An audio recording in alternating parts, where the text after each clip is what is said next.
If you have balls pop out of your glove consistently, you probably fall under one of three categories. I'll get to that in a second. There's a common thing that all pros are doing to get their glove game ready. They use their glove a ton. Boring answer, yes. The truth, also yes. Also, we need a new name for glove pop-out. My vote is doinkage. Ow! So today we have a couple of prime doinkage examples. This here is this all-star catcher's mitt. And then as you already saw, we have this Yardley. Doinkage is not just when the ball is completely flying out of the glove. It's often just when it hits and kind of slides up or back and just not sticking in the pocket.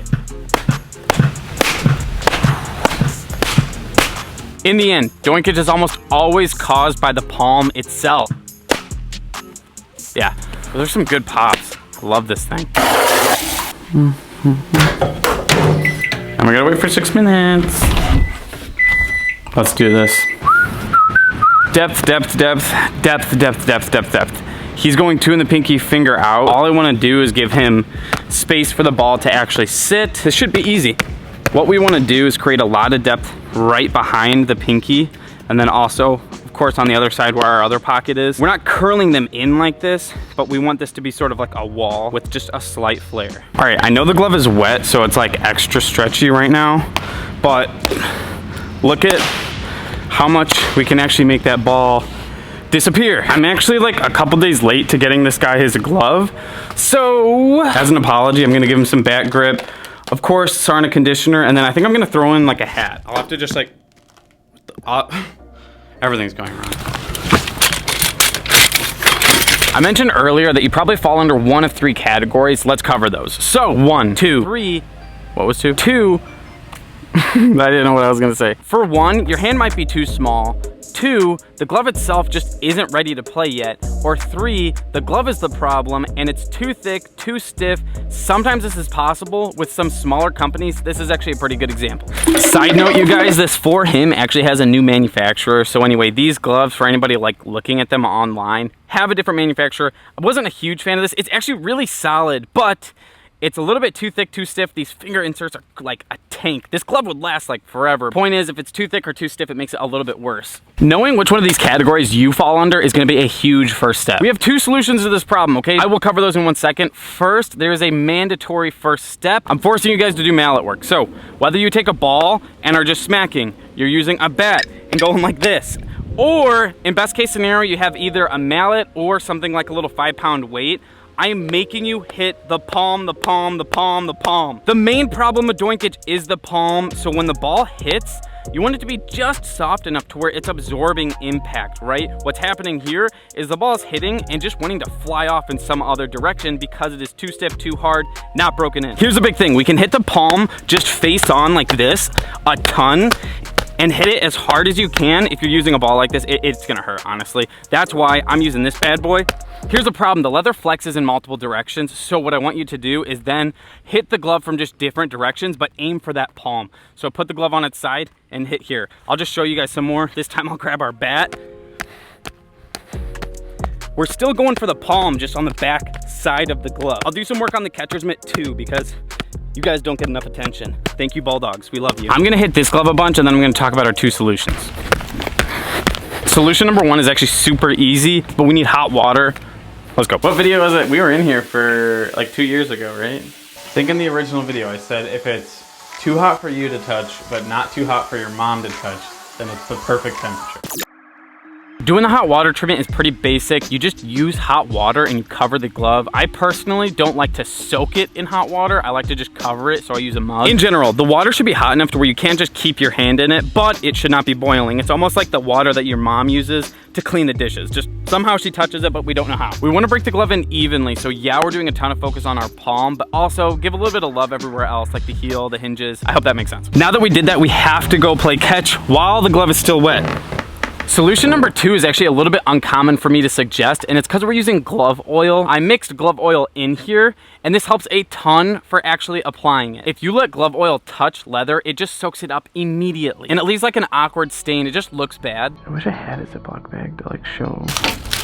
I don't know where this came from, but just to be clear, take like a chunk of this conditioner, get it in there, and then you really don't need a lot of oil. This makes a really big difference. It seems really dumb and subtle, but when you apply this with this stuff, it makes it so it's even. There's no like splotches. It doesn't look bad. I like doing this, and you don't need to dump it into this entire thing because then it's only used for oil, not just normal conditioner. So you guys, that's just a small amount of glove oil. And if you do just get it on the leather, it'll make a mark and then it just soaks it up super, super quickly. And it really doesn't go away. Hopefully you have a better size bag at home. Holy night, that's a ton. When you apply it, it's gonna just be everywhere rather than kind of up here where it touches and then immediately soaks it up. In the end though, Sarna's paste kind of comes in clutch.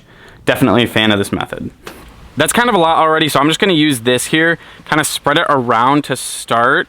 And then just rub her in, baby. We really only need to get the palm here. Right now, all I care about is everything inside this ridge. This is actually super easy to understand. Oil is gonna make the palm just slightly softer. So when the ball impacts, again, it's not gonna be bouncing away. It's gonna kind of absorb that energy and just snapshot. Basic stuff. After you oiled it, you can always go back and do more mallet work. If not that, go play catch. Once again, that's a little bit more of like a short-term fix. Long-term, not the best for the glove. You guys, all of our focus has been on the palm. So as we're doing this, catch the ball on the palm. It's wet right now, so do not catch it in bad spots. Do not let it sling up into the web because it's gonna create bad pockets, things you don't want. When you play catch after the hot water treatment, it is like crucial that you only hit the pocket as much as you can. Beautiful. That was like a little bit too much web. I didn't like that. Perfect. That hurt. For anyone wearing the glove traditional, you're basically catching it right in front of your index finger. So good. A little bit too much web there. That's what I want. Boom. If you're doing this right now with your glove, it feels amazing. It's wet, so the pocket is like perfect. But once it dries up, it's gonna get really stiff again, so you're gonna have to come back out here, do it again, play catch, get in front of a pitching machine. That one was high. I mean, just a little bit more catch, and then this thing's like perfect, ready to go. Our catcher's mitt here is not like our Yardley. This thing's not soaking or anything. The glove oil does make it just slightly softer, but that's not gonna go away really fast. So you don't have to like rush out and go play catch right away. Just take your time, go play some catch. That palm should be just slightly softer. Now, huge warning. I happen to be doing this with a catcher's mitt, and it's because I know I'm not out there catching every day. This is super casual for me. I just have this laying around. I don't catch. Anybody who's wanting to catch long term, I would avoid putting glove oil on the palm any more than just once. If anything, don't do it at all. To be quite frank, the best way to break into catcher's mitt is just by using it. Mallet work and catching bullpens is like by far the best thing to do. But if you're like a small 13-year-old kid using an all-star, using oil might be pretty helpful. And then by the time you're, maybe a junior, senior in high school, you're getting your hands on a new all-star. And that time you break it in with no oil because you're gonna be jacked by then. I'm absolutely loving how this is feeling. Very, very, very big fan. I've had zero doinkage with this thing. I dropped that one a little bit.